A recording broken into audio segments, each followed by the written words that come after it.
টেবিলে বসে সংস্কার নয়, নির্বাচিত সরকার করবে সংসদে, বলছেন আমির খসরু।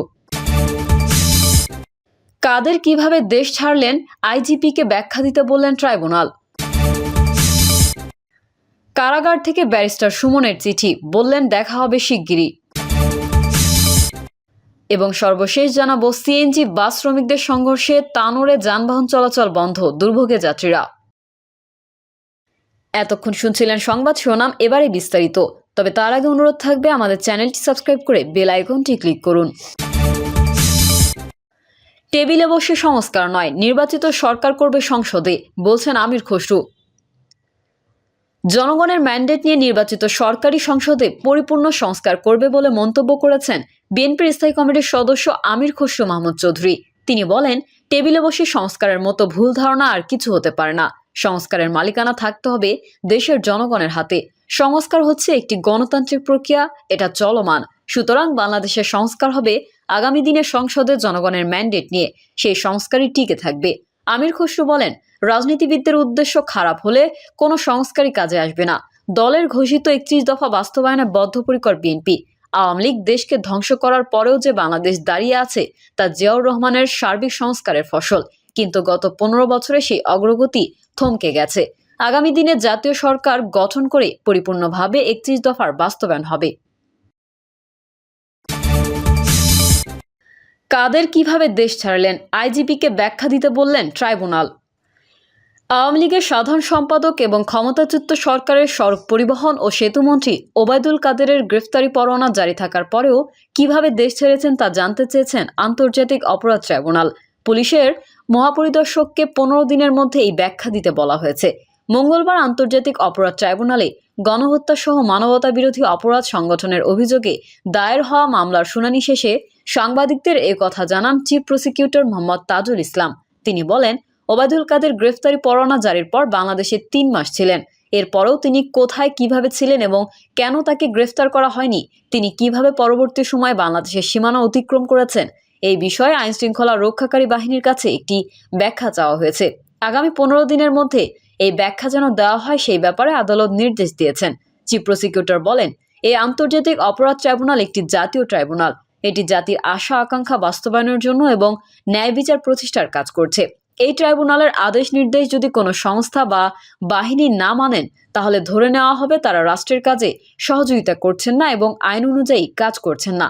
তাজুল ইসলাম বলেন, প্রথম অবস্থায় তাদের শুধু এইটুকু বলবো, ট্রাইব্যুনালের নির্দেশ মানতে হবে। এটা আপনার আইনগত দায়িত্ব ও রাষ্ট্রের প্রতি আপনার আনুগত্যের প্রশ্ন। যদি কেউ আদালতের নির্দেশ পাওয়ার পরেও কোনো আসামিকে পালাতে সহযোগিতা করে, তাহলে ধরে নিতে হবে তারা আইন অনুযায়ী কাজ করছেন না। তাদের বিরুদ্ধে আইন অনুযায়ী অগ্রসর হওয়ার সুযোগ রয়েছে। তবে আমরা এখনই সেদিকে যাব না। সবার প্রতি আহ্বান জানাবো, ব্যক্তি বা প্রতিষ্ঠানের প্রতি আনুগত্য নয়, বরং আপনারা আইন এবং বাংলাদেশের সংবিধানের প্রতি আপনাদের আনুগত্য দেখাবেন। ছাত্র জনতার অভ্যুত্থানে গত 5ই আগস্ট শেখ হাসিনার সরকারের পতন ঘটে। আওয়ামী লীগের প্রধান শেখ হাসিনা প্রধানমন্ত্রীর পদ ছেড়ে ভারতে পালিয়ে যান।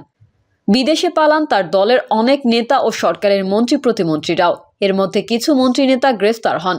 তবে ওবায়দুল কাদেরের বিষয়ে শুরু থেকেই অস্পষ্টতা ছিল। প্রথম দিকে গুজব ছড়িয়েছিল তিনি গ্রেফতার হয়েছেন, পরে জানা যায় সেই তথ্য সঠিক নয়।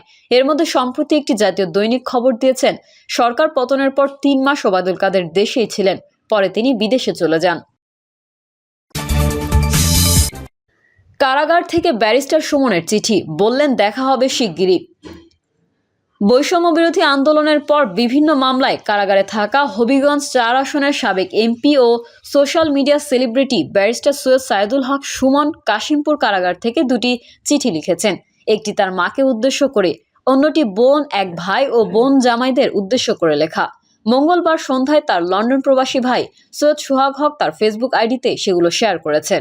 মায়ের কাছে প্রেরিত চিঠিতে ব্যারিস্টার সুমন উল্লেখ করেন, দোয়া রইল, আমাকে নিয়ে কোনো দুশ্চিন্তা করবেন না। আল্লাহ যা করেন ভালোর জন্যই করেন। প্রথমে একটু কষ্ট লাগতো, এখন ঠিক হয়ে গেছে। নিয়মিত নামাজ, কোরআন শরীফ পড়ি।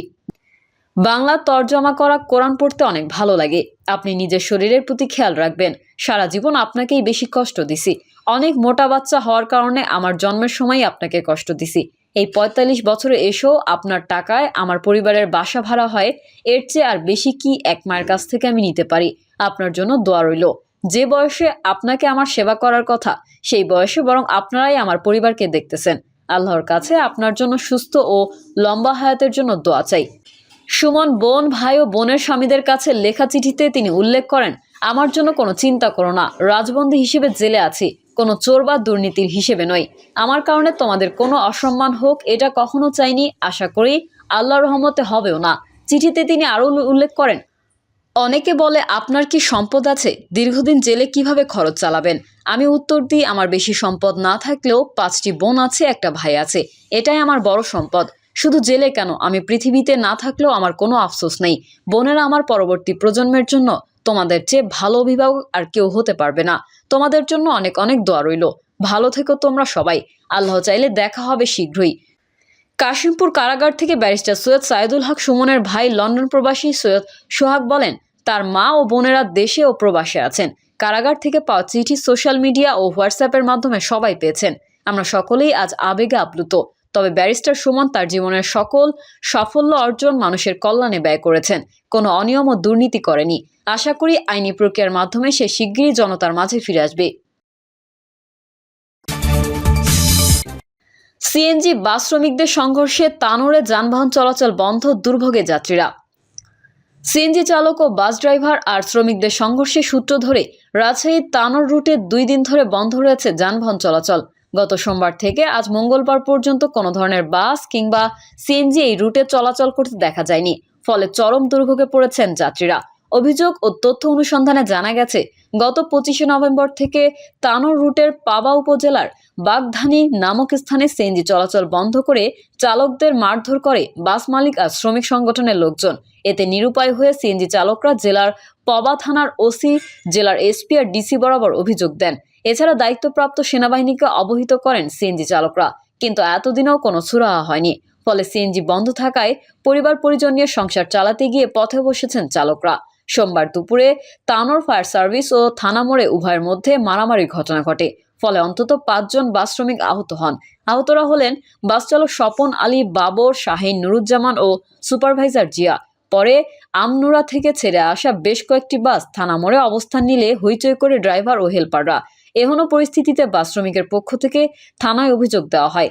অভিযোগের সূত্র ধরে সিএনজি চালক কুদরত আলী, শাহিন ও নবাব আলীকে থানা পুলিশ আটক করে। এ ঘটনার সূত্র ধরে রাজশাহী থেকে সকল রুটে চলাচল বন্ধ করে দেয় বাসের শ্রমিকরা। বাসের শ্রমিকরা একই সাথে সিরোইল বাস টার্মিনালের সামনে সড়ক অবরোধ করে তারা বিক্ষোভ করে। এ সময় তারা এলোমেলো করে বাস রেখে সড়ক বন্ধ করে দেয়। এমন ঘটনার বিষয়টি সামাজিক যোগাযোগ মাধ্যম ফেসবুকে ভাইরাল হয়ে পড়ে। রাজশাহী মোটর শ্রমিক ইউনিয়নের ভারপ্রাপ্ত সাধারণ সম্পাদক রফিকুল ইসলাম পাখি বলেন, বিষয়টি সুরাহা না পর্যন্ত শ্রমিকরা বাস ছাড়ছে না। রাজশাহী থেকে সব রুটের বাস বন্ধ আছে, শুধু বাইরে থেকে আসা বাস চলে যাচ্ছে। আর বাস শ্রমিকরা জানান, রাজশাহীতে বিআরটিসি এর অনুমোদন ছাড়াই অবৈধভাবে শতাধিক সিএনজি চলাচল করছে। এ বিষয়ে বাস মালিক ও শ্রমিকদের পক্ষ থেকে বারবার অভিযোগ করা হলেও পুলিশ কার্যকর কোনো ব্যবস্থা গ্রহণ করেনি। এর উপর তারা উল্টো বাস শ্রমিকদের মারপিট করে আহত করেছে। এ ব্যাপারে সিএনজি চালকরা বলেছেন, বৈধ কাগজপত্র নিয়ে রাস্তায় সিএনজি চালাই, তারপরেও বাস ড্রাইভার ও হেলপাররা তাদের সিএনজি চলাচল বন্ধ করে দেয়। এ ব্যাপারে তানোর থানার ওসি মিজানুর রহমান মিজান বলেন, বাস শ্রমিক ও সিএনজি চালকদের সমস্যা পুরনো।